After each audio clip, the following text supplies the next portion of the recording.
यादों का सिलसिला।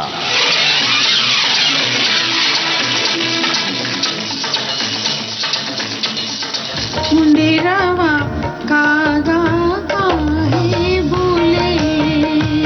यादों का सिलसिला आज इस कार्यक्रम में का जाने के आवे वाला राष्ट्रपति पुरस्कार से सम्मानित लोक गायिका और लेखिका नजरिया मोहि से मिले हो मोरे राजा, नजरिया मोहि से। डॉक्टर शैलेश श्रीवास्तव से बातचीत। मोरे राजा अंगना में मंदिर बनैया, जोगिनिया जोगिनिया मोहि के बनैया मोरे राजा। इनसे बातचीत की है रेणु चतुर्वेदी ने। आज इस कार्यक्रम की दूसरी और अंतिम कड़ी सुनिए। दोस्तों, आज हम ऐसी शख्सियत का स्वागत करने जा रहे हैं जिन्हें हाल ही में सम्मान मिला है राष्ट्रीय संगीत नाटक अकादमी अवार्ड। जी हाँ, सम्मानित हुई हैं आप। और विषय जो है या जिस चीज के लिए इन्हें मिला है, जो इनके पास थाती है, वो है उत्तर प्रदेश के लोकगीत। बहुत विविधता है वैसे तो हमारे देश के सभी जगह के लोकगीतों में, लेकिन खासतौर से डॉक्टर शैलेश श्रीवास्तव जी जो हमारे साथ हैं, इस वक्त बैठी हैं, उनके पास बहुत समृद्ध खजाना है और बखूबी गाती हैं। कार्य का बहुत लंबा अनुभव है इनका, और किस किस क्षेत्र में इनका अनुभव है ये हम बात करेंगे। और खासतौर से लोकगीत पर आधारित जो फिल्मी गीत हैं, उनकी जो मौलिक स्वरूप है वो भी ये बताएंगी, और उसके बाद फिल्मी गीत भी। तो समझ जाइए कि किस तरह से गीत संगीत की महफिल सजने वाली है, और ढेर सारी जानकारी के साथ स्वागत है डॉक्टर शैलेश श्रीवास्तव जी। जी, बहुत अच्छा लग रहा है मुझे आपसे बात करके। रेणु जी, आप स्वयं एक गुणी कलाकार हैं, अदाकारा हैं, अभिनेत्री हैं, और आज मुझे आपका ये भी पहले से सुनती आई हूँ, आज रूबरू हूँ, मैं आपसे मुखातिब हूँ कि आप इतना बेहतरीन एंकरिंग भी करती हैं, होस्ट भी। धन्यवाद। जिस खूबसूरती से आपने लोकगीत को गाया, फिल्मी गीत सुनाए, गजल में भी मतलब मान गया आपको। वाह, शुक्रिया। बहुत बढ़िया। लोकगीत में अगर हम बात करें तो उत्तर प्रदेश के और भी बहुत सारे ऐसे विधाएं हैं लोकगीत में खास तौर से, और कह सकते हैं कि उपशास्त्रीय संगीत की बात करें या उनको लोकगीत और उनसे बहुत मिला जुला सा ही है, उसको बहुत हम अलग नहीं कर पाते। तो उसके बारे में आप क्या कहेंगी? बिल्कुल, क्योंकि उपशास्त्रीय में जो बहुत सारी रचनाएं हैं वो हमारे फोक से ही ली गई हैं। बनारस का सच्चा किस्सा है वो, कि जब हमारे देश में अंग्रेजों का शासन था तो जब वो किसी टेररिस्ट को उनकी भाषा में मारते, जो कि हमारे लिए देशभक्त हुआ करते थे, उनको वो टेररिस्ट कहते थे, तो उसको सेलिब्रेशन करवाते थे और किसी न किसी गायिका को, उस समय की मशहूर गायिका को बुला के आयोजन करते थे, ताकि लोगों में ये बताएं, वो इसको प्रोपेगेट करें कि फलाना जो है वो मारा गया। मैं एक उस दौरान के एक युवा देशभक्त रहे जो वो गायिका थी, उनसे मोहब्बत करते थे, मगर वो मोहब्बत इतनी संजीदा थी कि वो एक दूसरे से रूबरू उसका इजहार नहीं कर पाए थे। उनका कोई चेला था जो ये बात जानता था कि भैया उनको पसंद करते हैं, और वो कुछ कह आता था, सुनाता था इनकी बातें वहाँ। तो एक दिन वो साड़ी एक भिजवाते हैं कि जाओ उनको दे के आना कि मैंने दिया है।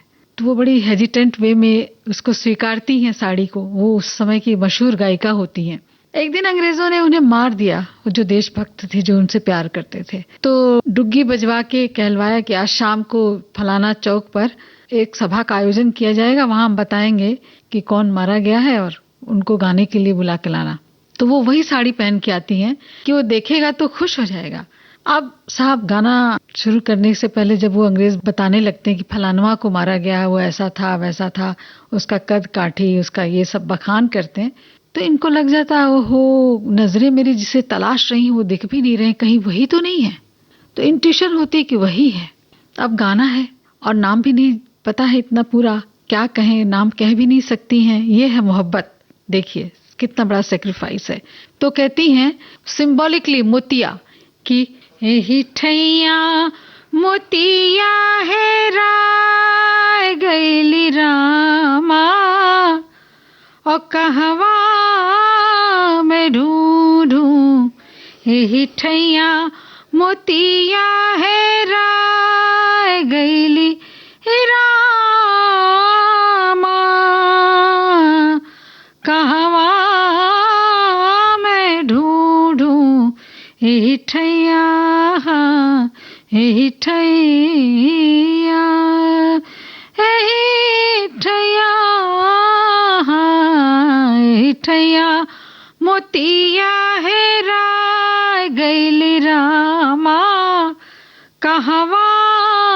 मैं ढूंढूं। तो सासू से पूछा लो, ससुर जी से पूछा लो, सासू से पूछा लो, ससुर जी से पूछा लो, ओ देवरा से पूछत लजाए गईली रामा। है देवरा से पूछत लजाए गईली रामा। कहवा मैं ढूंढूं यही ठैया मोतिया है राय। कोठवा पे खोजलो, कोठरियों में खोजलो, कोठवा पे खोजलो, कोठरियों में खोजलो,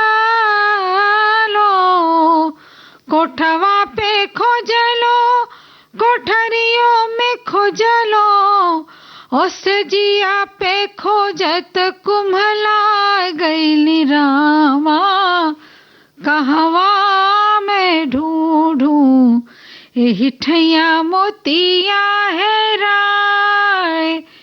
यही ठैया, यही ठैया, हाँ यही ठैया मोतिया है राय गईले। यही ठैया मोतिया है राय गईले। यही ठैया मोतिया है राय गईले रामा। कहवा मैं ढूंढूं यही ठैया मोतिया है राय। बहुत सुंदर, आनंद आ गया। देखिए रेणु जी, हम बात कर रहे हैं कि लोकगीत कैसे फिल्मों में आए। तो बागवा एक फिल्म आई थी, आदेश श्रीवास्तव साहब उसके म्यूजिक डायरेक्टर, अमिताभ बच्चन साहब की आवाज। एज इट इज ही उस फोक को रखा है उन्होंने। अवध का फोक है, ब्रज का। होरी खेले रघुबीरा वधमा, होरी खेले रघुबीरा। ये हमारे फोक में हम लोग ऐसे गाते हैं। होरी जिन जा बरसाने की खोरी कन्हैया, राधे पीताम्बर रंग डरी है। होरी खेले रघुबीरा वध में, होरी खेले रघुबीरा।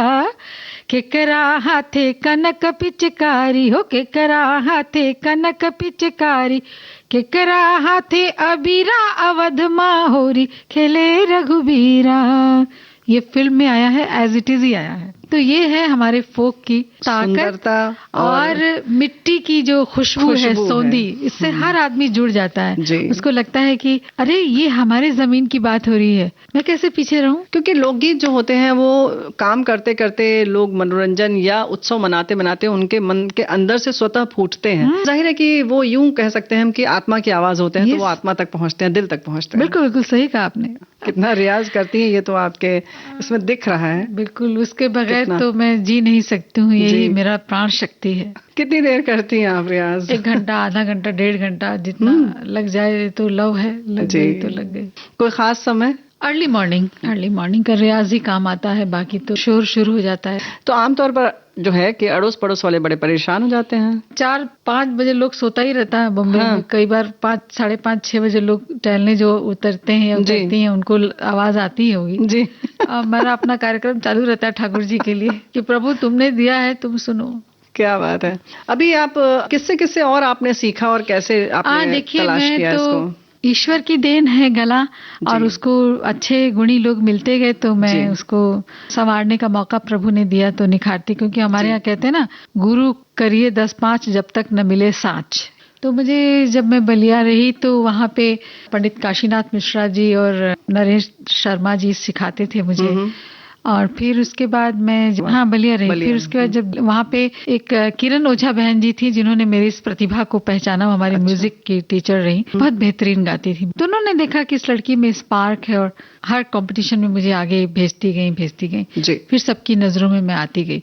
तो मेरी असली फाउंडर जो है वो किरण ओझा बहन जी है। वो अभी भी बहुत अच्छा गाती है। अच्छा, बड़ी गुणी महिला, बहुत अच्छा लिखती है। मगर वो सब पर्दे के पीछे की पति को पसंद नहीं है ना, तो सब दबा हुआ है। ऐसे ही लोग हैं जी। अभी भी हैं धरती पर।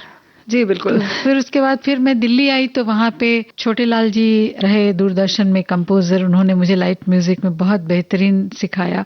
जी। फिर पंडित राजन साजन मिश्रा जी हमारे गुरु जी, उन्होंने सिखाया कि कैसे शब्द और साहित्य को आप समझ के गाएंगे तो डिलीवरी अच्छी होगी। और पॉज, गुरुजी बड़े कहते थे कि पॉज का क्या मीनिंग है जी। कि वो अगर तुम समझ के गाओगी तो गाना अच्छा होगा, और गाना ऐसा गाओ कि सामने वाले को लगे कि गा रही हो, वरना मत गाओ शैलेश। तो ये बड़े गुरुजी की सीख थी उनके गाने में। तो देखिए बनारस की पुकार, हमारे गुरुजी जैसा गाना मुझे किसी को लगता ही नहीं है जो गुरुजी लोग गाते रहे। पॉज के बारे में कोई पॉज के बारे में, हाँ, जैसे देखिए कि गुरुजी ने कहा था कि जैसे फिल्म के गाने से उन्होंने मुझे समझाया उदाहरण देके, अब हमें आपके कदमों में ही रहना होगा, शर्म आती है मगर आज ये कहना होगा, अब हमें। तो उन्होंने कहा देखो कैसे ऊपर ले गई, और जो भाव है उसको कैसे कम्युनिकेशन वे में प्रेषित कर रही है। तो अगर अब हमें आप, अगर ये ऐसे न कहे, अब वो कहे अब हमें आपके, तो कोई गाना लगेगा ही नहीं। तो पॉज का मतलब कितना बढ़ जाता है। रहना हाँ होगा, इसरार है इसमें, जैसे आग्रह है। शर्म आती है, शर्म आती है मगर आज ये कहना होगा, शर्म आती है मगर आज ये कहना होगा, अब हमें आपके कदमों ही में रहना होगा, शर्म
के पदमोही में रहना होगा।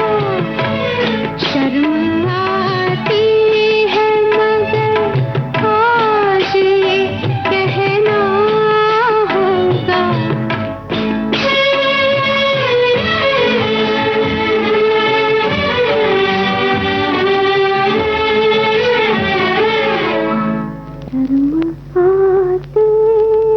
दोस्तों, गीत के बाद हम फिर हाजिर हैं और हमारे साथ हैं इस समय अतिथि कलाकार, जी हाँ, डॉक्टर शैलेश श्रीवास्तव जी। तो ये जो हमारी जो इंडस्ट्री की दो नायाब कोहिनूर हुई हैं, जी, जिन्होंने पूरे विश्व में हमारे देश की इस कला का नाम रोशन किया, जी, उनसे बहुत कुछ सीखने को मिलता है। उनके बिल्कुल सही गाने बात। सुनिए तो कई बार लगता है कि रिकॉर्ड बजता है तो आपको लगता है आप भी वैसा गा लेंगे। नहीं नहीं, वॉइस की न्यूएंसेस, पॉजेज जी, बहुत मायने रखते हैं। एक ठहराव और कहीं पर जो आशा जी बताती है लोच अक्सर कि होती हम है। लोग जो एक्टिंग करते हैं गाने जी। में, वो कहते हैं कि हमें कंपोजर ने एक धुन बताई थी कि वो गाना है ये है रेशमी जुल्फों का, तो बोलते हैं कि कंपोजर ने बनाया था कि ये है रेशमी जुल्फों का अंधेरा ना घबराइए, जहां तक महक है मेरे गीसुओं की चले आइए। ये धुन है। अच्छा, तो इन्होंने कहा कि सीन क्या है, तो सीन ये है कि वो हीरोइन जो है वो अट्रैक्ट कर रही है अपनी जी। अदाओं से हीरो को। तो उन्होंने कहा अच्छा तो कुछ इसमें कुछ करूं, बोले क्या? तो उन्होंने कहा कि ये है रेशमी जुल्फों का अंधेरा ना घबराइए, जहां तक महक है मेरे गीसुओं की चले आइए रेशमी। तो उसका फ्लेवर बदल गया, उसका कलेवर बदल गया। तो ये है फिल्मी गाना। क्या बात है। ये गीत सुनते हैं, फिर आगे बढ़ते हैं। ये है रेशमी जुल्फों का अंधेरा न घबराइए, जहां तक महक है मेरे गीसों की चले आइए।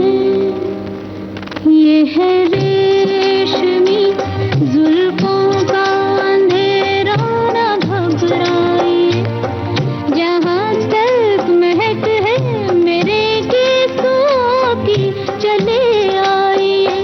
ये है रेशमी जुल्फों का अंधेरा न घबराइए, जहां तक महक है मेरे गीसों की चले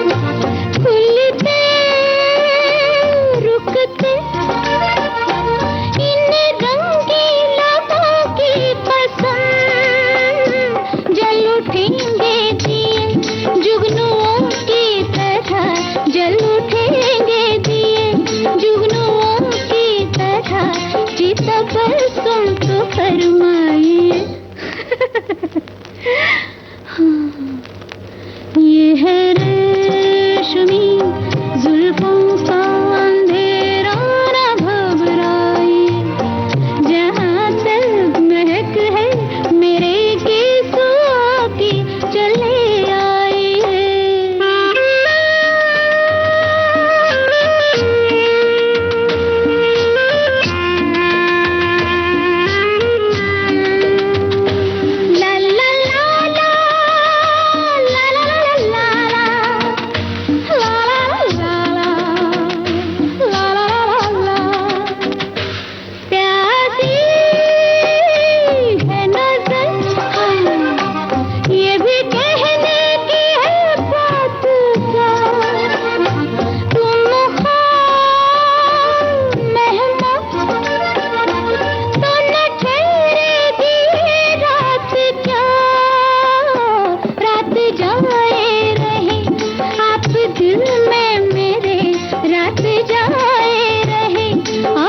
दिल में मेरे अरमां बन के रह जाइए।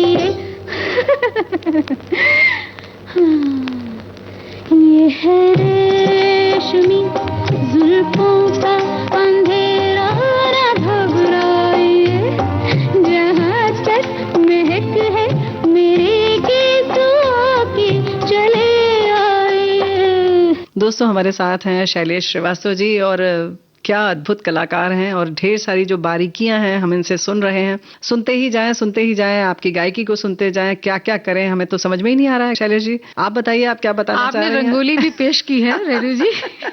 नहीं, रंगोली तो हमने पेश की है, लेकिन आपने बहुत सारे लोगों से पेश करवाई है और वो आपका बहुत लंबा अनुभव रहा है। लेकिन उससे पहले ये जो आपने बताया कि आशा जी ने ऐसा बताया, तो ये और बारीकियां आपने कहाँ से सीखी? मैं दीदी से भी सीखती हूँ। आज आपके इस मंच से मैं कह रही हूँ कि बहुत कुछ सीखती हूँ उनसे। एक तो कैसे शब्दों को कहते हैं, क्या सीन है, हीरोइन कैसी है तो उसका बॉडी लैंग्वेज क्या है, तो उस हिसाब से ये तमाम चीजें, क्योंकि वो प्लेबैक है ना, किसी के ऊपर जा रहा है, तो वैसे उसको ये लोग हमेशा इमिटेट कर गाती रही, तो उसीलिए वो लोग सक्सेस हैं। और उस समय में इतना मैकेनिज्म नहीं था, तो जो कुछ भी था वो सब नेचुरली था, आवाज सही था, मॉड्यूलेशन ही था उनका। तो आपने भी गाया किसी फिल्म के लिए गाना? हाँ, कई फिल्मों के लिए मैंने गाया है। तो जैसे वो हिमेश रेशमिया की एक फिल्म थी बनारस, उसमें सोनू निगम जी के साथ और मेरा एक गाना था होली का, रंग डारो फेंको गुलाल बोलो सरररा, तो वो भी फोक है हमारे यहाँ का। और खयाम साहब की एक फिल्म आई थी बाजारे हुस्न, उसमें भी मैंने गाया था, फोक ही गाया था। जी। उत्तर प्रदेश का ही फोक था वो, कि वो लड़की की शादी का था, कि वो था कि आज कैसी घड़ी आई, लड़की की शादी का है, हमारे अंगना आज कैसी घड़ी आई, हमारे अंगना पहनाओ पहनाओ बन्नी को कंगना, बन्नी जाएगी अपने सासू के अंगना, आज कैसी घड़ी आई हो।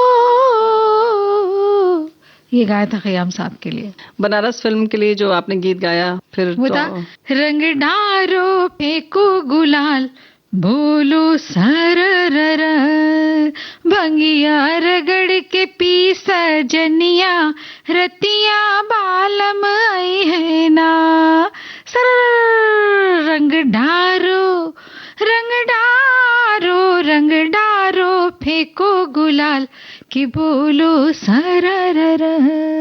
अब एक गाना और है कि राग नंद है एक हमारे यहाँ, बड़ा प्यारा राग है, गुरुजी की एक बंदिश है, ए सलोनी सांवली तू चलत चाल मतवाली है, सलोनी सांवरी तुम, तू जहाँ जहाँ चलेगा मेरा साया साथ होगा, मेरा साया मेरा साया मेरा साया मेरा साया, तू जहाँ जहाँ चलेगा मेरा साया साथ होगा, तू जहाँ जहाँ चलेगा मेरा साया साथ होगा, मेरा साया मेरा साया मेरा साया मेरा साया।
जब मैं दिल्ली रही तो टी सीरीज में कुमार शानूजादा के साथ उस समय गुलशन जी वो गाने निकलवाते थे। जब मेरी चुनरिया मलमल की गाने को कहा गया तो मैंने कहा हाय राम, कुमार शानू जी के साथ गाना, बड़ा इंथ्रिल्ड सी हो गई थी मैं पहली बार जब आपको ये सूचना मिली तो फिर गाया। अच्छा तो गाते समय कोई घबराहट?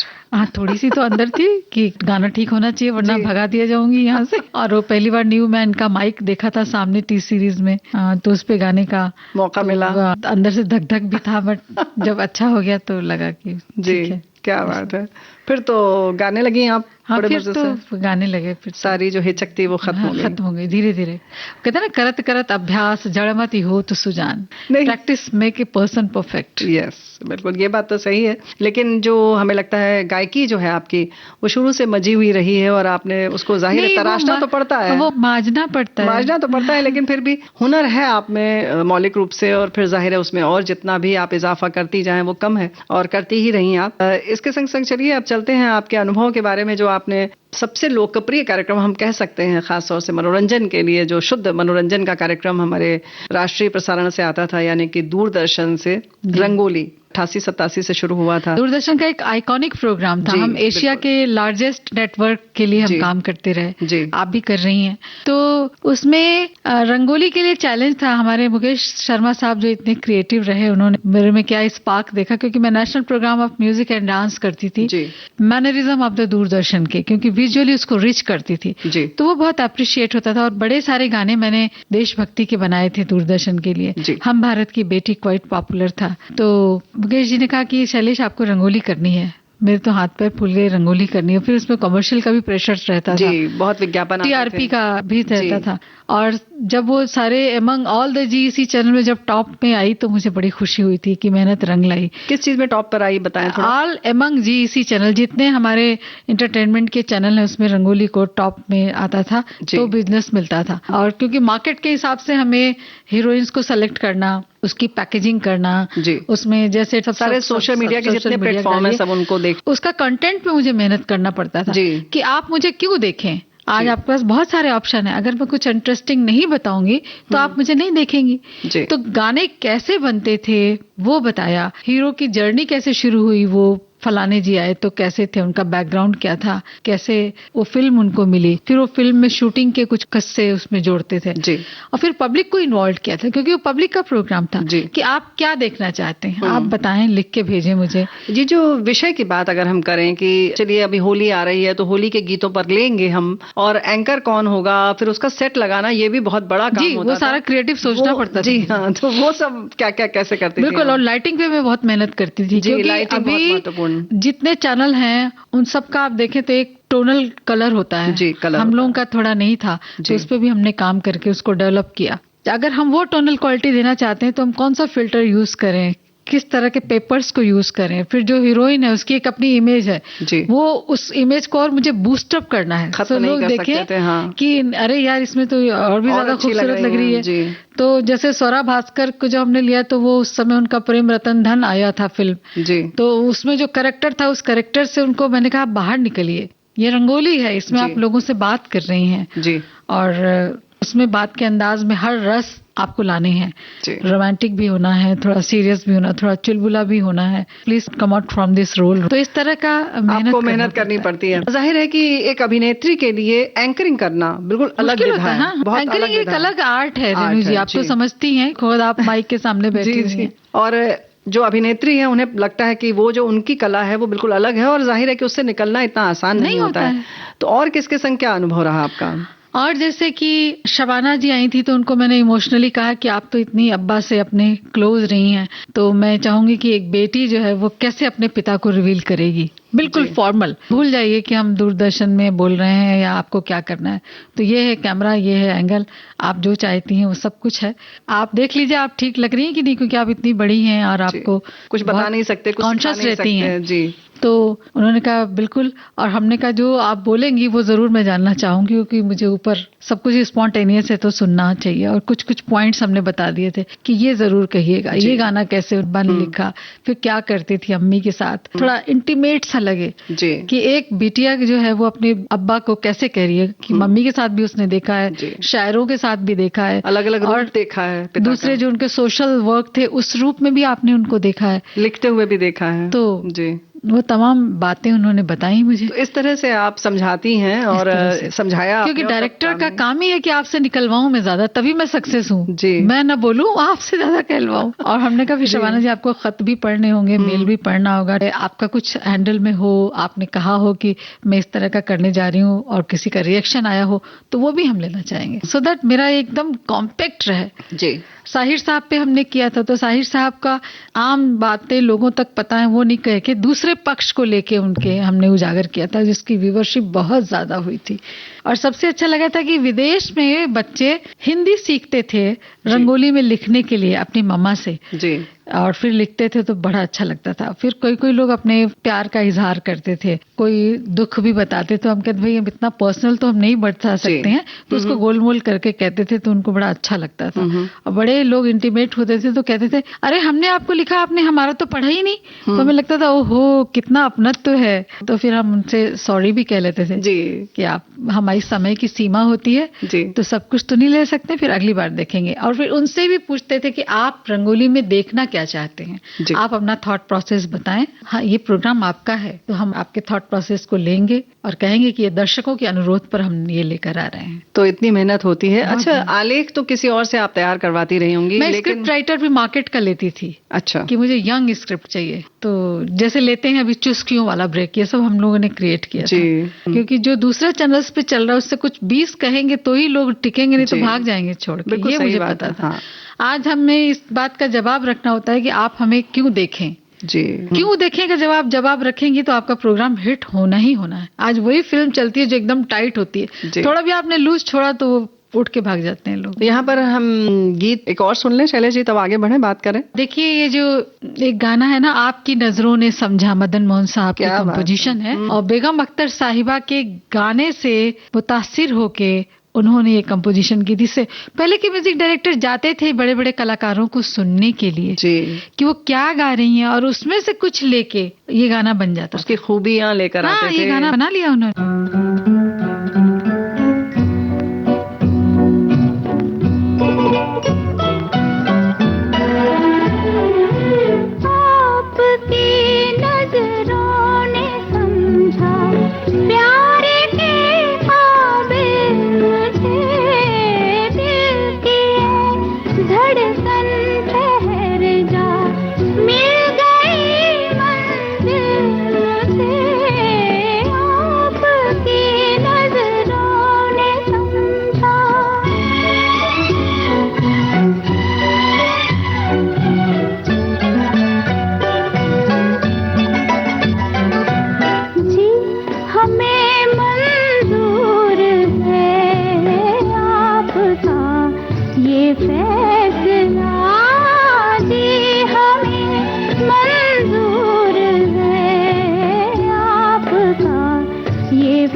धड़कन ठहर जा, मिल गई मंजिल मुझे, आपकी नजरों ने समझा।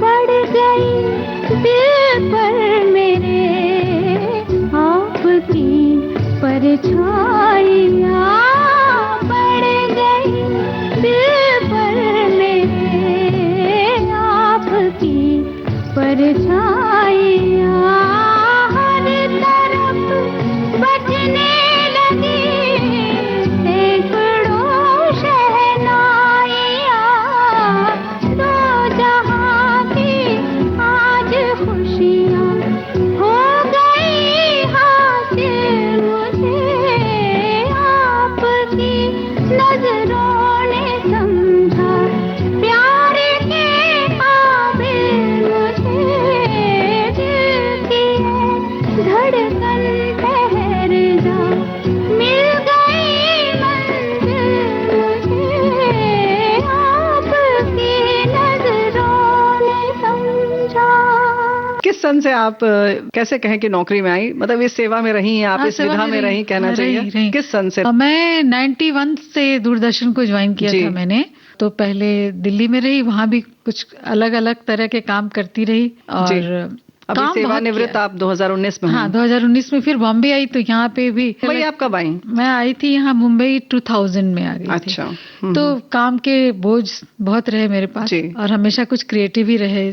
जैसे डॉक्यूमेंट्री भी बनाई मैंने, जाने जी। वो कैसे लोग थे, गुरदत्त साहब पे, जिसने जी। कमर्शियल अर्न किया था। अच्छा। 31,15,595 ऐसे ऐसे भी काम किए। और फिर दिल्ली से अचानक कुछ आ जाता है, जैसा कि अभी इनका इंटरव्यू चाहिए, अभी ये करना है वो करना है, काम और एक्सपोजर बहुत रहा, जी। तो उससे दिमाग चलता रहा मेरा। हाँ, ये जो आता है दिल्ली से, ये अपने श्रोताओं को हम बताना चाहेंगे कि कैसा आता है। जैसे कि अभी मान लीजिए फिल्म का हम कोई, हमारे यहाँ हमें लोग जो अवार्ड देते हैं ना, जी। तो फिल्म पुरस्कार जो दिया जाता है, तो उसमें अचानक से कह दिया जाएगा कि अब आप शाहरुख खान का इंटरव्यू लेके भेज दीजिए, ये कर दीजिए, वो कर दीजिए। तो अब वो प्रेशर या किसी का देहावसान हुआ तो लोगों के जो है वो श्रद्धांजलि है, श्रद्धांजलि करके भेजिए, ट्रिब्यूट करके भेजिए, क्योंकि जी। बॉम्बे मेन हब है। जी, नए सेलिब्रिटी हैं, उनका इंटरव्यू लेकर भेजिए। हमें बॉम्बे में काम करने पर आप पर भी मैं समझती हूँ, फाइनेंशियली कमर्शियल का भी स्ट्रेस रहता है, क्रिएटिव का भी स्ट्रेस रहता है, प्लस अभी इलेक्शन टाइम आ रहा है, वो भी ब्रॉडकास्ट करना है, टेलीकास्ट करना है, वो भी मतलब बस उन सारी चीजों को देखते हुए बिल्कुल तलवार की धार पे चलना है। काम जी। और उसके संग ये जो दिल्ली वाला है कार्यक्रम, वो हमारे बहुत सारे कम श्रोताओं को पता होगा, वहां से भी मांग आती रहती है। हाँ, वो भी भेजना रहता है, भेजना ही रहता है, क्योंकि और यहाँ पर जब जो सेलिब्रिटी हैं वो हमारे लिए ऐसे बैठ के कॉफी नहीं पी रहे होते नहीं से वो अलग एक टास्क होता है। अगर वो आपको जानते हैं जी। तो आपका फोन रिस्पांस देंगे, नहीं तो नहीं देंगे, सीधी सी बात है। तो कई बार जब मैं फंसती थी तो मैं डीजी मैडम को बोलती थी या एडीजी वगैरह को कि भाई जरा बोलिए, ऊपर से फोन करा दीजिए, आ जाएगा, नहीं तो मैं कहाँ भटकती रहूंगी, और टाइम है नहीं तो क्या करूं। फिल्म चलाना होता था ना, कई बार फिल्मों के लिए बहुत प्रेशर है हम लोगों पे रहता था। फिल्म भी चलती और फिल्म लेना, ग्रैब करना, उसकी फॉर्मेलिटीज को पूरा करना, फिर पब्लिक तक लेके जाना और कमर्शियल भी लाना उसमें, तो मार्केटिंग टीम को भी बहुत चैलेंज रहता था। ये फिल्में आप कैसे लाती थी? जिस बैनर की होती थी उनसे हम कांटेक्ट करते थे। जैसे सुभाष चंद्रा की अगर फिल्म है टीवी की, तो उनसे बात करना पड़ता था, क्योंकि आजकल फिल्मों के राइट्स टेबल पर ही बिक जाते हैं। जी, बिल्कुल। तो फिर वहां तक की दूरी तय करनी पड़ती थी, उनको पकड़ना पड़ता था कि भाई ये देखिए, हम दूरदर्शन है, पब्लिक इंटरेस्ट में इसको चलाना चाहते हैं, आपकी टर्म्स एंड कंडीशन क्या है, हमारी टर्म्स एंड कंडीशन ये है, तो उस पर हम MOU बना के फिर ग्रैब करते, ताकि कल को कोर्ट केस हमारे पीछे न पड़े। पहले तरीका कुछ और था, बाद में आपने बदलता हुआ दौर देखा। हाँ, अब जैसे जैसे आप कमर्शियल होती जा रही हैं हर चीज में, तो आपकी लायबिलिटी बढ़ेगी, तो उसको कम करने के लिए अपने रूल रेगुलेशन के तहत लीगल डिपार्टमेंट से कंसल्ट करना पड़ता है, और हर कदम जो है बहुत फूंक फूंक के रखना पड़ता है। हमने आमिर खान साहब के लिए एडवर्टीजमेंट बनाया था कि वोट देने लोग जाएं, तो आमिर खान भी इलेक्शन कमिश्नर का था मैसेज उनको भी हमको भी, तो हमने कोऑर्डिनेट करके आए आमिर साहब स्टूडियो में, बड़े अच्छे इंसान हैं, बड़े परफेक्शनिस्ट हैं। तो मुझसे बोलते थे ma'am you are not satisfied. मैं कहा no I am satisfied but see you because you are this the basic performer. So जब तक वो बैंड ऐसे मुड़े और सही वर्ड नहीं आए तब तक हम कट कैसे करें आप बताएं। आगे पीछे होता था तो उसने इतने कट दिए कि जहां तक वो सब ठीक आ गया। पेशेंस था बंदे में और बढ़िया, तभी तो वो लोग इतने महान कलाकार हैं। बिल्कुल सही बात है। और किसके किसके संग काम करने का आपका अनुभव था? शर्मिला टैगोर मैडम के साथ भी मैंने काम किया है जी। तो शर्मिला जी को भी, हर किसी को आपको समझाना पड़ता है, उनको कॉन्फिडेंस मिलेगी कि ma'am this is the background, this is the script, this is the language. अगर आपको इसमें कहीं हैसल्स है, कोई प्रॉब्लम है तो I can give this substitutes, जी। Otherwise if you are comfortable it's okay. कभी ऐसा हुआ कि पैसे को लेकर या हमारी जो वर्किंग होती है उसको लेकर या कुछ और तरीका हो या सेट नहीं पसंद आ रहा है, किसी की कोई नाराजगी? जैसे इन लोगों को पहले ही मैं बता देती थी कि देखिए ये बैकग्राउंड है, ये प्रोग्राम का ट्रीटमेंट है, ऐसा सेट है, ऐसी लाइट है, तो इसके अकॉर्डिंग आपको यही कलर पहनना है और ज्वेलरी आप क्या कैरी कर रही है मैं देख लेती हूँ। तो ये सब ये तो बहुत बड़ा मुद्दा है। ज्वेलरी, हेयर स्टाइल, मेकअप कैसा है, क्योंकि मेकअप जो है वो according to the subject yes, विषय के हिसाब से ही होगा, करवाते थे। और कॉस्ट्यूम भी वही से ही कैरी, हर बड़ी आर्टिस्ट को बताते थे। तो शर्मिला जी तो साड़ी, शबाना जी ने भी साड़ी पहना था because they know our decor, जी, कोई दिक्कत नहीं है। बाकी ये यंग लड़कियां थी, इनको मैंने कहा तुम इंडो वेस्टर्न भी पहन सकती हो जी। और हमारा ट्रेडिशनल पहने दिया आपने? पहना है, और ट्रेडिशनल भी कैरी करो। अगर हम न्यू ईयर का कुछ ऐसा कर रहे हैं तो उसमें वेस्टर्न हम अलाउ करते थे, सो दैट हम, विदेश के लोग भी हमसे बहुत जुड़े थे ना, अमेरिका, यूएई, सब जगह से, लंदन वगैरह, यूरोप, सबसे आते था जी। तो वो भी हमको कैटर करना था, ध्यान रखना पड़ता है कि वो उनको भी पसंद आए। तो वो भी जिसमें खूबसूरत आप लगी, हमें कोई ऑब्जेक्शन नहीं, बट हाँ हमारे डेकोरम के अकॉर्डिंग रहना चाहिए, डिसेंट होना चाहिए। ये नहीं कि इधर से लटा फटा कटा, ना ना ना ना। और हेयर स्टाइल और फिर लाइटिंग पे मैं बड़ी मेहनत। हेयर स्टाइल जो होता है दूरदर्शन का अपना होते हैं, मेकअप आर्टिस्ट होते हैं, तो उनका चलता था या सेलिब्रिटी के अलग होते हैं? हाँ, सेलिब्रिटी को मैं कहती थी कि देखिए हम अपना मेकअप भी दे सकते हैं और अपना हेयर स्टाइल भी, बट बेटर कि तुम अपना लाओ, सो दैट मैं उसको बताऊंगी तो फटाक से समझ के वैसा कर देगी जी, और आप भी कंफर्टेबल रहेंगी। तो वो कंफर्टेबल रहते थे अपने ही मेकअप में, क्योंकि उनका पर्टिकुलर ब्रांड होता है, वही लगाया। बाकी मैं कमर्शियल एस्पेक्ट से, जैसे हमारे साथ उस समय हमने सभी ब्रांड को जोड़ा था रेनू जी, चाहे वो ज्वेलरी की हूँ, चाहे वो कॉस्ट्यूम की, सबको। हमारे मुकेश साहब ने हमें बहुत सपोर्ट किया था। हमने कहा सर उनको हम 10 सेकेंड्स का माइलेज दे देंगे कि as equal to commercial, we are not paying them, कि भाई हम आपको ये कह देंगे कि हम आपको पैसा नहीं दे रहे हैं, आपको जो क्रेडिट देंगे एंड कैप्शन में, वो 10 second is equivalent to this much money. So वो आपका पब्लिसिटी भी हो रहा है। आप अपनी किसी फोटोग्राफर को भेज दीजिए, वो आपका कॉस्ट्यूम पहनिए, लड़की उसका शूट कर ले, उस पे सब पे चलाइए आप, तो हमारा वाइस वर्सा हो जाएगा जी। तो ये सब भी हमने किया था। ओहो, ये भी करना तो सारे ब्रांड सब आते थे हमारे रंगोली में, और कॉस्ट्यूम में भी everybody, any name you just take, सब आते थे कि हम आपके लिए हैं। हमने कहा हम गवर्नमेंट है भैया, हम पैसा नहीं देंगे मगर हम तुम्हें ये देंगे। लेकिन बहुत मुश्किल काम है शैलेश जी, ये करना। और हालांकि ये तो नहीं कहना चाहिए कि हम लोग पुराने समय के हैं, लेकिन ये सारी चीजें सोचना, करना और नए दौर के साथ कदम से कदम मिलाकर आगे बढ़ना, ये बहुत बड़ी बात है। और लाइटें भी खरीदवाई, शार्पी वगैरह सब मंगवाया मैंने जी। और नहीं तो हायर पे लाते थे, ट्रैक, ट्रॉली, क्रेन सब लाते थे। ये तो हो गई बात, चलिए रंगोली की और आपने डॉक्यूमेंट्री की बात बताई। और क्या विशेष आपने काम किया जिसका आपने जिक्र करना चाहेंगे? ज्यादा जो सपोर्ट रहता है कि आपके हायर अप्स जो है वो आपको सपोर्टिव मिले, समझने वाले मिले, तो आपकी आधी मुसीबत जो है वो कम हो जाती है।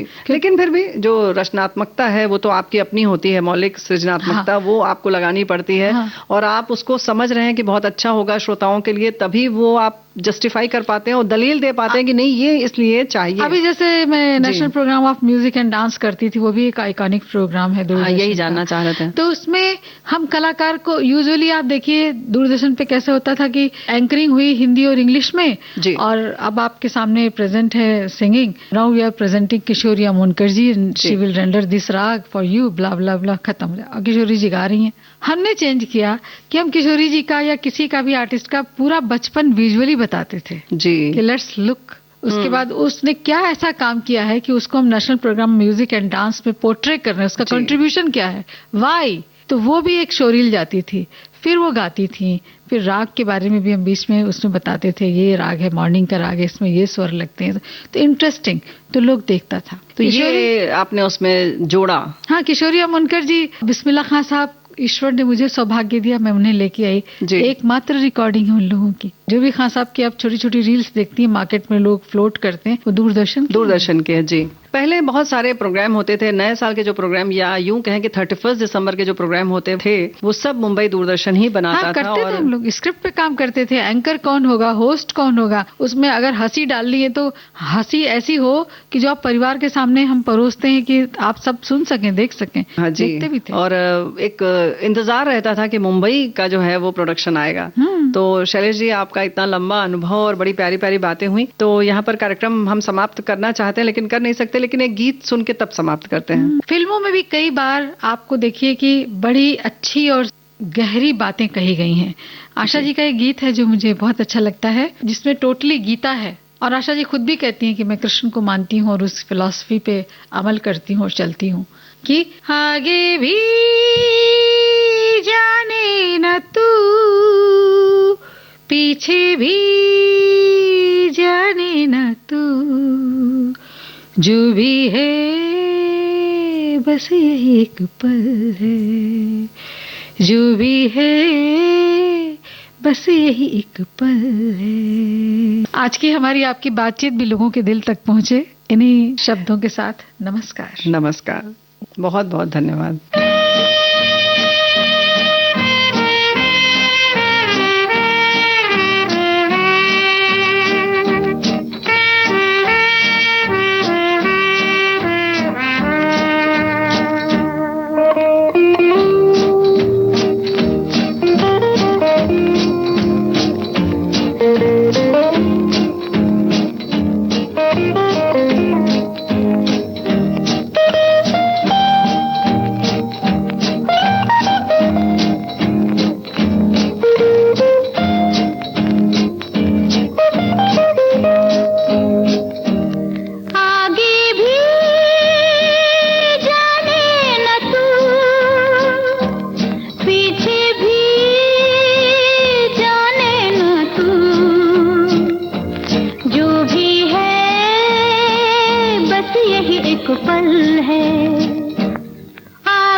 पल है, आगे भी जाने न तू।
यादों का सिलसिला कार्यक्रम में आप सुन रहे थे राष्ट्रपति पुरस्कार से सम्मानित लोक गायिका और लेखिका डॉक्टर शैलेश श्रीवास्तव से रेणु चतुर्वेदी की बातचीत की दूसरी और अंतिम कड़ी।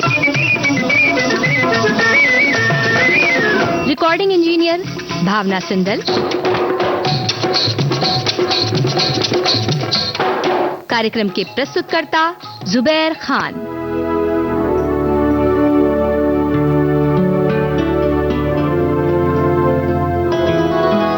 यादों का सिलसिला।